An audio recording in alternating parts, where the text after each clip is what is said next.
शंकराचार्य का प्रकरण पिछले लगभग 1.5 महीने से चर्चा का विषय बना हुआ है और शंकराचार्य ने कहा था कि वो 40 दिनों में लखनऊ की कूच करेंगे, 40 दिनों में लखनऊ पहुंचेंगे। और अब 11 वो तारीख है जब शंकराचार्य को लखनऊ आना है। इसी मानव श्री कांशीराम सांस्कृतिक स्थल पर ही वो कार्यक्रम के लिए अनुमति जो है वो मांगी गई है और कार्यक्रम का जो नाम है वो गौ माता प्रतिष्ठा संकल्प महासभा है। और इसके लिए पहले 10 और 11 तारीख की अनुमति जो है वो मांगी गई थी, बाद में उस कार्यक्रम को चेंज करते हुए सिर्फ 11 तारीख की जो अनुमति है वो मांगी गई। आपको बता दें कि शंकराचार्य वाराणसी से 7 तारीख को चलने वाले हैं और 7 तारीख को वो चल करके जौनपुर आएंगे, बनारस से चल करके फिर सुल्तानपुर में एक सभा करेंगे।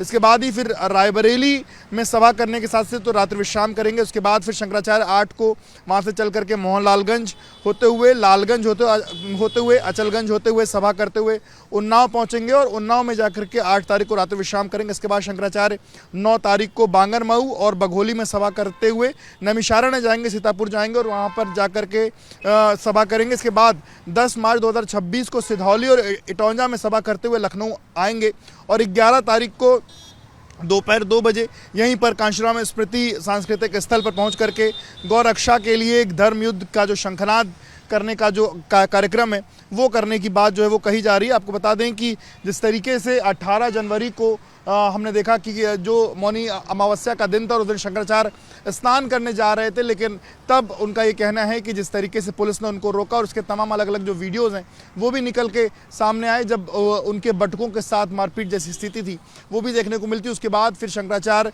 वहाँ कुछ दिनों तक धरने पर बैठे रहे और फिर उसके बाद जब वो वापस काशी गए, काशी जाने के पहले उन्होंने 40 दिनों में गौ रक्षा के लिए एक बड़े धर्मयुद्ध की शुरुआत करने की बात कही थी। और उसके बाद वो जो 40 तारीख जब वो बात कही थी और वो जो दिन है वो दिन 11 मार्च को पूरा हो रहा है और 11 मार्च को शंकराचार्य लखनऊ पहुंच रहे हैं। अब देखना होगा कि जब शंकराचार्य यहाँ पर पहुंचेंगे और यहाँ से किस तरीके से क्या आह्वान करते हैं।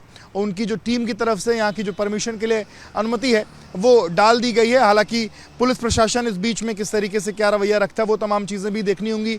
हालांकि उत्तर प्रदेश सरकार के जो डिप्टी सीएम है केशव प्रसाद मौर्य, उन्होंने अपने एक बयान में कहा था कि शंकराचार्य भगवान आते हैं लखनऊ तो हम उनका खुद स्वागत करने जाएंगे। और इस बीच में उत्तर प्रदेश के मुखिया योगी आदित्यनाथ का भी एक बयान जो है वो भी काफ़ी चर्चाओं में रहा था, जो उन्होंने सदन में बयान दिया था। हालांकि इस बीच डिप्टी सीएम दूसरे जो हैं ब्रजेश पाठक, उनका बयान कि जिन्होंने भी बटुकों के साथ इस तरीके की मारपीट करी उनको महापाप पड़ेगा। तो ये तमाम चीज़ें ऐसी हैं, तमाम बयान ऐसे हैं जिसने उत्तर प्रदेश की राजनीति को फिलहाल गर्म कर रखा है। अब देखना होगा कि जब शंकराचार्य 7 से चल करके 10 तक अलग अलग जगहों पर जाएंगे, नैमिषारण्य भी जाएंगे उसमें, और उसके बाद जब 11 तक आएंगे तो उत्तर प्रदेश की राजनीति में क्या नया रंग देखने को मिलता है और उनके बयानों से क्या नई उठापटक देखने को मिलती है।